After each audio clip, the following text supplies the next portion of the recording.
Ladies and gentlemen, friends and family, I am coming before you as your friend and as somebody who loves the word of our Creator and loves those who loves the word of our Creator. And throughout the years, I have definitely grown in the Torah. I have changed a lot of my old ways that I came into Torah. I came into Torah being taught incorrect things that could not be even backed up in scriptures. A lot of this we fight about inside of the calendar system inside of Torah. And it's remarkable that a group of people cares enough about the calendar and about the ways of our Creator that we will argue and bicker amongst ourselves as to which is the proper way to go. And there is a tremendous amount of interpretations. There's a tremendous amount of traditions that we end up with. And there's a lot of different ways that people see Shabbats and calendars and all of these various things. And I think that's a good thing. I think that is a good thing in a couple of ways. The problem is it will always cause division amongst people. But the good side of it is that when we are out there even discussing the appointed times and how we have come to understand the appointed times, that means that we are on the road to citizenship with our Creator. It is extremely good that we value the things that our Creator values. It is amazing when a group of people will come together at all under any form of rule set. And that's the thing is I used to go to war with people over stuff that I have come to decide that I don't even know about. Stuff that I'm not even qualified to war and things that I don't even discuss. I rarely talk about calendar stuff because I know how divisive it is. And I also know that there's no reason to chuck rocks and to toss stones and to chuck axes at people, right? It is amazing that people are even seeking our Creator, and we are going to have a referee who is very much qualified to help us understand all of this. Not only did we end up with a very nice guy when we are talking about our Messiah, those who call him Jesus.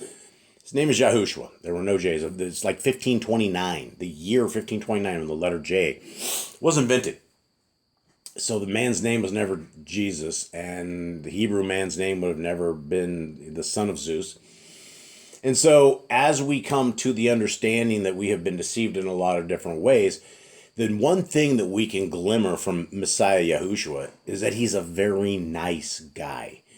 He's also a very sharp sword when it comes to confrontation. He only lets the niceness go so far until he breaks things and views things under the guise of the Torah. And that's the thing that our Messiah did, is he came and he walked this Torah from Genesis, Exodus, Leviticus, Numbers, and Deuteronomy. Excuse me. He walked the ways of his Father precisely, perfectly, and to the perfect degree. Had he not done this, then he would have not been a qualified sacrifice for us to have the ability to not have the curse of the Torah be with us. You see, excuse me again, ever since that we sinned from 3 years old when we put our hands in the cookie jar and stole our first cookie, we have fallen under the curse of the Torah, which is spiritual death. Not just a physical death. We're all going to die a physical death, more than likely. But the spiritual side of things is we have an opportunity for eternity, or we have an opportunity for eternity. It's going to be eternity either way. It's going to be either on the good side, or it's either going to be on the bad side. The only qualifications, the only thing that we can find from scriptures is that if we want to fall under the covenant path, under the direction, under the leadership of our Creator, then the first 5 books of scriptures, Genesis, Exodus, Leviticus, Numbers, Deuteronomy, become like the frontlets before our eyes. We don't view the world, taste the world, look at the world, and we don't do anything near the world without it going first through the filter of the Torah. You see, if we would somehow fall into a situation where we're lusting after women or we're doing evil things in the eyes of our Creator and the eyes of our Creator's Son, then we wouldn't do that. Well, how would we know that? How would we know that adultery is simply as looking at women with lust in our eyes? Well, we've read the Scriptures. We know the first 5 books of Scriptures. We've read the Besorah. We've read the words of our Messiah. And we understand what it takes to be in this kingdom walk. And so our Messiah is going to be the fella that comes and tells us this is the right calendar. This is what we had meant from the very beginning. These are the lying scribes and the useless bottom feeders that have changed the scriptures throughout the years from what it's supposed to be to what it says now.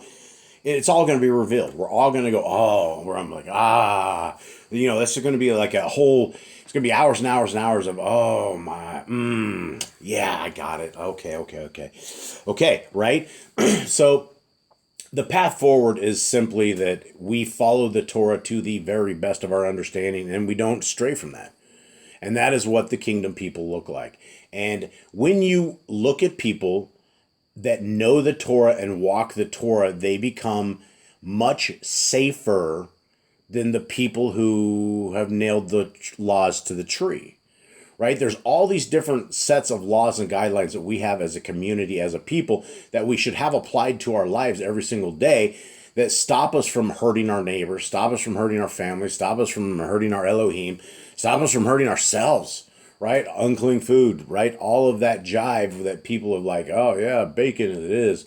It's sick, right? That's all there to help us and to keep us alive. And this is why the Torah keepers are good people to have, because we understand that if we hurt our neighbor, if we steal from our neighbor, if we have invalid weights and measurements, that we're going to fall under the hand of our Creator, because we know what we're supposed to do and what we're not supposed to do. And if we do it anyway, without some sort of real valid reason, it's going to be a problem. And here we are. And so even if there is a valid reason, we're still coming under the hand of our Creator because we have broken His ways. And that's the best guidance we have. Guys, the scriptures you have right before your eyes are the Yah Scriptures Revision 1, greatest English translation that is out there, limited edition. It is a fun book, right? It is 3,153 pages of pure love, exciting stories, exciting things that the powers that be didn't want us to have, the information, right? This book gives back the power of understanding of what our world really is. And every single one of these 103 books, they all say the same thing. It all says the same thing. There's like 5 books inside 103 books that are possible wackies, and they're always Paul's, right? Always Paul's writings. Because people take what Paul writes as doctrine to them when Paul was writing to not them, not us, not to a problem we have. And so if you're sitting here freeing yourself from the law because you become a Palestinian by default, Paul didn't die for your sins. Paul jacked the Torah up. Paul was a savage. He was a savage. He was a savage killer before he was converted, right? But when you truly read the letters of Paul and understand what he's saying, he isn't saying the Torah's gone. And so the rest of all the Apocrypha, it's all the same. Keep the laws, statutes, and commandments. You will be my people. I will be your Elohim, and you will fall under my spiritual protection and have legions of angels able to defend us at all costs, right? All we got to do is sit here and walk these lands of testing, give back to the Torah for what the Torah has given to us. And what do I mean by that? It means the Torah is all about how to be a proper human being. We know that we're supposed to help the orphans, widows, and lepers, and the prisoners, right? Those are the people that are the broken. All of the times that we have opportunities to assist the broken, guys, there's a loss of love in this world right now. And guys, the Torah keeping people, I know you guys have mad love for those who are broken and busted out there. And I'd like you to be courageous and not be shy, not be scared, and put yourself out on the limb and Go help those in a situation where you can possibly give people a little bit of love and a little bit of hope, because it is a hopeless world right now. So guys, Yah Scriptures still available. Grab it if you can. It's free of charge. You can go to yahscriptures.com, click on the download link. Excuse me again. And it is free. This version that you're seeing right before us is the Android version. It's absolutely free. Click on it, download it, install it. PDFs are out there. eSword modules are out there. The book Traditions of Men is out there. Everything's out there, free of charge. So here we go, guys. This is our Messiah walking and talking and hanging with us, giving us an idea of what it takes to be better kingdom people. Now, before we go into 15, the last little bit, maybe I'll start on 14 real quick, because I think it kind of maybe goes together. But let's go from here.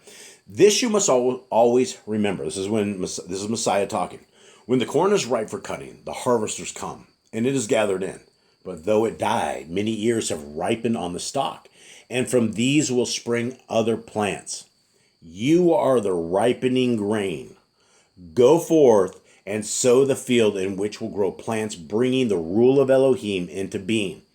For then men will be ruled with justice and goodwill, the rich serving according to its endowments, and no man will be idle or wasteful. Huge stuff, right? We are that dying piece of corn. We are that one piece, that one kernel that when we go through life in a Torah-based way and we are seeking the kingdom of our Elohim, and we're seeking the kingdom of our Elohim by, first of all, by being Torah observant ourselves, but then telling everybody, right? There are people out there that will listen. Most of them won't. Most of them are going to laugh at you. Most of them are going to scoff at what you have to say. But when you find that single little guy out in that field that like looks and gives you the eye and starts asking questions, and they bring something to fruition or it changes something, we don't know what this seed of us is going to do to people. Even those that scoff at us, laugh at us. Listen, we could give somebody this information that our Creator will bless us and keep us if we are keeping Torah, and he can laugh and scoff and walk away, get hit by a bus the next day, end up in like all these body casts as he's sitting there laying, thinking about this. The last thing that he decided was that he wasn't going to be a Torah keeper, right? He laughs and scoffs at the Creator, and the Creator, something happens, right? So those are things that we can plant and that we can put into the scoffers and those who laugh at us. And hopefully something down the way will happen with them. Hopefully something good. 15. Now the wickedness of men is like a canopy over a garden, shutting out the fertilizing rain so it cannot nourish the plants beneath. Therefore they wither away. If the canopy remains, the ground becomes bare and barren, yet it needs only the removal of the canopy to make the ground blossom forth into fruitfulness. Such is the nature of the power of the Ruach HaKodesh. Big stuff, guys. This is a major verse right here that talks about the covering of us with sin. When we are into wickedness, and what is wickedness? Wickedness is anything that goes against the Torah. Anything that we know of holiness, kodeshness, the way of our Creator. This is this is what is holy. This is what is good. Now, when we violate this, then by default we throw a tarp over our land. And it kills our spirit. It kills our soul. We are in danger whenever we have this canopy over there.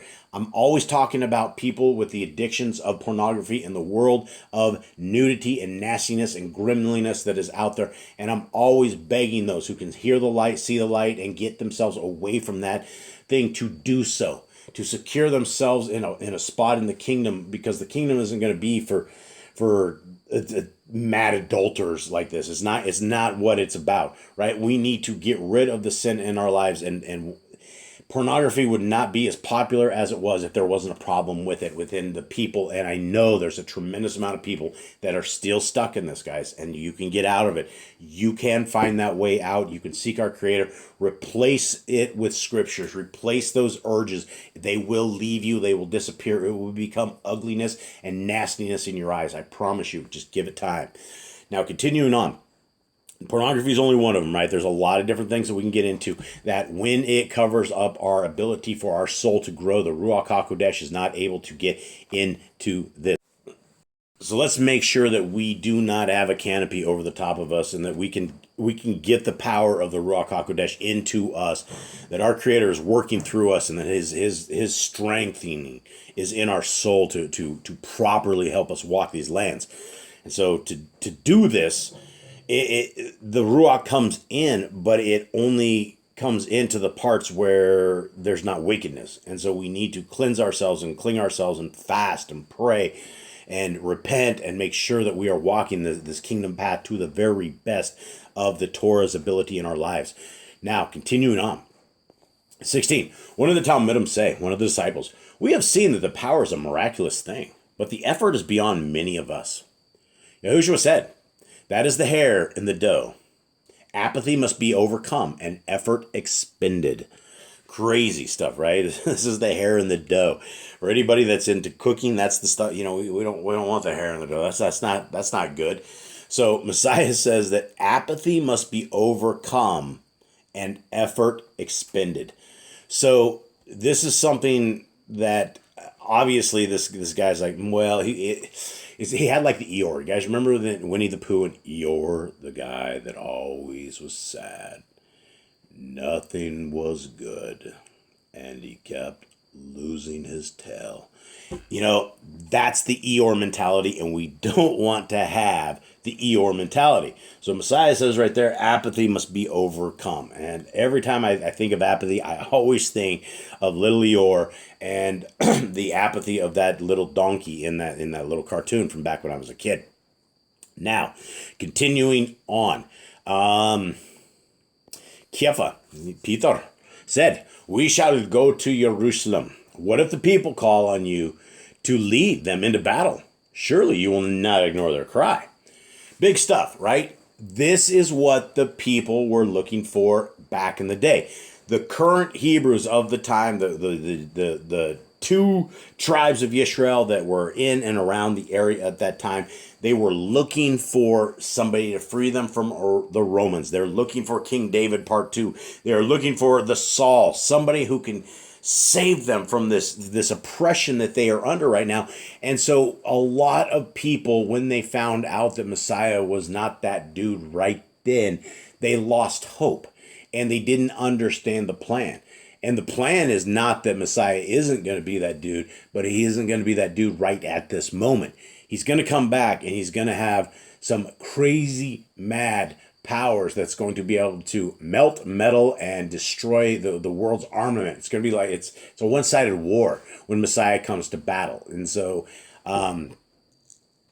this is what Peter and the gangs thought. So here's what Messiah's answer. Yahushua said, "Oh, Kepha, so long with me, yet still confusing the ways of Yahuwah with those of men. Taking up the sword is the easy way, for it is more difficult to peacefully change the hearts of men than to impose a change by violence. Those who must resort to violence are lesser men than those who convert through example and teaching." Whoa, here is the voice of the one. This is the peaceful one. This is, everybody gives Gandhi and all these like peacemakers various things. And, I know they're all from satanic cults, but our Messiah was the real Gandhi. This was the guy that had this guy could have risen up everybody, one of these Hebrews right here. This guy could have probably pulled them away at least and got them ready to battle the Romans. This is what the people were looking for. But he's like, listen, we don't need to do this by violence. It's easy to do this by violence. But what we want men to do is to be able to choose all of this. And so we have to convert through example and teaching. Huge stuff. This is a very, very wise Messiah. This is why Messiah is like absolutely worth the the listening to, the respect. 20. Messiah continues on. Is it not written in the Kodesh books? Okay, what Kodesh books? Well, the Torah. We have the Torah. I would also say the prophets. All the prophets of the history are the Kodesh books. All the stuff when our Creator talks to the people, even through judgments, is part of the Kodesh books. Those who seek wisdom as others seek riches will certainly come to an understanding of the ways of Yahuwah. And this knowledge delivers them from the darkness of ignorance. Okay, big thing, right? Wisdom is something that is a spirit that is delivered to us by our Creator, and it is not all something that everybody gets. Not everybody has extra scoops and extra heaping of wisdom. It's one of these things that we're supposed to be able to pray for, and it's supposed to be something that our Creator will not withhold from us. And it's been one of those prayers I've had since I was a kid, when I found out from my mom that, it's like one of these things you can bug the Creator of the universe and keep asking for wisdom. I've always been asking for wisdom, and I believe throughout the years He's given me a tremendous amount of understanding that I can make it through and marauder through crazy situations. And it wasn't always wise, but He does always deliver. Now, continuing on. The Kodesh books, right? 21. During the heat of the day, Yahushua was invited into a rich man's house. And the man of many privileges asked him, "Why do you prefer to speak in the alleyways and among the poor? Surely it would be better to convert the influential people." Yahushua said, "I speak to those who listen, and they are found among the poor. The rich are so busy acquiring worldly wealth and chasing fleeting pleasure that they have no time for more important things. They are fattening geese waddling through lush pastures, simply eating and sleeping in content, unconcerned for the coming day, when they themselves will be consumed." Okay, big stuff, right? Who listens, right? Is it the rich or is it the poor? Well, according to Messiah, it's the poor who are the ones that listen, which is why I'm always encouraging everybody out there to go buy a giant bag of cheeseburgers and go to the local homeless encampment and go sit and chill with some people. I know that's probably out of a lot of people's comfort zones, but it's actually a lot of fun. And when you guys start doing things like that and realize that, these dudes aren't like more than likely, they're not going to like beat you up. I wouldn't imagine they would. A lot of it is who is going through their little system and why. And if you're sitting there trying to help these guys out, breaking out some cheeseburgers and giving them a little bit of love, it is amazing who will listen and what will listen. Which is why, another reason why Yah Scriptures, the prison ministry, for every scriptures you guys get, we're able to get one full scriptures into these brothers in chains. And the relationships that we are able to establish and the ways that people will listen to us because we give them love, we give them time, we give them a platform that they can talk and seek their woes. And guys, there is no worse place anywhere in the world than in solitary confinement of death row in any kind of country that you are in. It is not a good experience. And it is something that it doesn't make anything better. It doesn't rehabilitate anybody. It doesn't undo the sins of the crimes that are there. It's all un-Torah based. We're not holding these people according to what the Torah has told us to do. So they're being held in a unscriptural hellhole. And when you're able to send an email in and pen pal them and love them and give them some love and tell them that they're loved, and I do. I love every single one of these guys. They are my people. I'm falling in love with all of my criminal friends, and it is something that has changed my life. I don't know if it's for the better, because a lot of these guys at some point they're going to kill off my friends, and it's going to be bad. So continuing on. Don't be a fattening geese, right? Fattening geese waddling through lush pastures, guys. Let's make sure we're not those people. 23. The rich man said, "Where is the reign of the Shamayim, and how do I get there?" Okay, big stuff, guys. Listen up. This is all of us, right? We want to know, where is the reign of the Shamayim? How do we get there? Excellent. Yahushua said, "The road starts within yourself, but to find it, you must abide by the Torah." as written in the books of wisdom. All right. Whoa. This is how we find salvation, right? This is the key to salvation. The Christians have us inviting Jesus into our heart, and when we invite Jesus into our heart, we're saved. We can never ever lose the salvation. Wait a second. Our Messiah very clearly says himself right here, and if you are a supposed Christian, you should be a follower of Christ. Our Messiah, our Mashiach, just says that we find it in ourself, but to find it, you must abide by the Torah, as written in the first 5 books of Scriptures, which are the books of wisdom. Continuing on, our Messiah says, for knowledge of the Torah provides a true and clear picture of yourself. Very true, right? Very, very, very true. Are we blood-sucking, fat-eating, adulterous, neighbor-hurting, lawless group of rebels? Or are we somebody who can look at our hearts? And if our hearts feel bad, then we've probably been leading ourselves astray. Because when you read the Torah, you write upon your heart, mind, and soul the absolute wishes and hopes and dreams that our Creator has for all of his people. This is why he has left us a detailed set of instructions with about 158 or 159 or so commands that we can keep today in this land and environment. We don't need Levitical priests because we have Messiah Yahushua. We have a priesthood. We have a Melchizedek priest. We have somebody who's going to be our advisor, our leader, our judge, the jury, the military. It's a one-man army right here, folks. Our Creator gave us some power. And when Messiah comes, we're going to be playing with some real power. Okay, so we need the Torah as this mirror. Because when we look at ourselves in the mirror of the Torah and it reflects back our true image, we need to study this Torah very, very diligently. This is why I'm begging all of you guys to read through the first 5 books at least 5 times. Give it to yourself and give it to your soul to protect your soul with the understanding of what our Creator wants for you, for us, for your families, for your wives, your husbands, for your kids, for your uncles, grandpas, everybody who will absolutely listen. Everybody's qualified. This is not a skin color creed. This is not anything, and it never has been. Never will be. So all those racists and all those people out there who think it's a skin color thing or a bloodline thing, it ain't. There's no Jew and there's no Gentile in our Messiah. There's only Torah-keeping, obedient, Yah-loving. It's a group of people who have said, yes, I want our Creator's ways as our ways. So, continuing on. Let this be your guiding light. Colons, right? Okay, here's the guiding light. Take no thought for tomorrow, whether it bring good or evil. The cares of the day are sufficient, and the Torah will sustain you.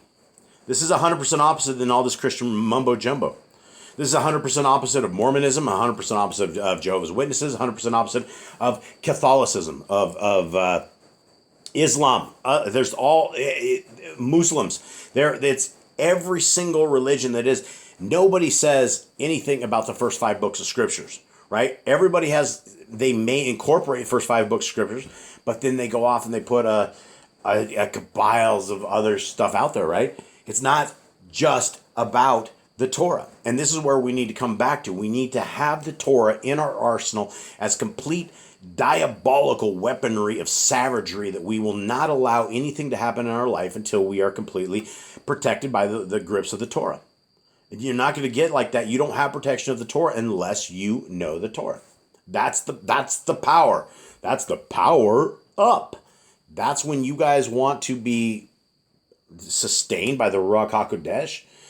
It's all about Torah walk. It's all about our Messiah is clearly advocating for the Torah, just like he clearly advocated for the Torah in Matthew, Mark, Luke, and John, and along the way, right? He has always said he's not here on his own volition. He is here under the commands and the ways of his Father, and this is what we should do. If we love him, we keep the commands. What commands? All of them. First 5 books of Scriptures and all of the amazing, excellent advice and extracurricular commands that our Creator Son has given to us. That's what we keep. Because when we have somebody of authority, like our Messiah, who has been made flesh, walking amongst us, giving us all of these amazing things, this is good stuff, right? There's no foolishness in this, right? If we're walking the Torah, then our life is our best life now. And it'll be our best life in the future. And there's nothing wrong with walking the Torah. There's nothing more alpha male or alpha girl or alpha family than there is walking the Torah walk. It's a beautiful place to be, and I would encourage everybody to read your scriptures, to walk the Torah, to find our Creator where He's able to be found. Change your ways. And guys, I love y'all. I hope you guys have a wonderful day. Hope you guys find a wonderful work week. And until I'm able to hang with you guys again, much love. I'm out.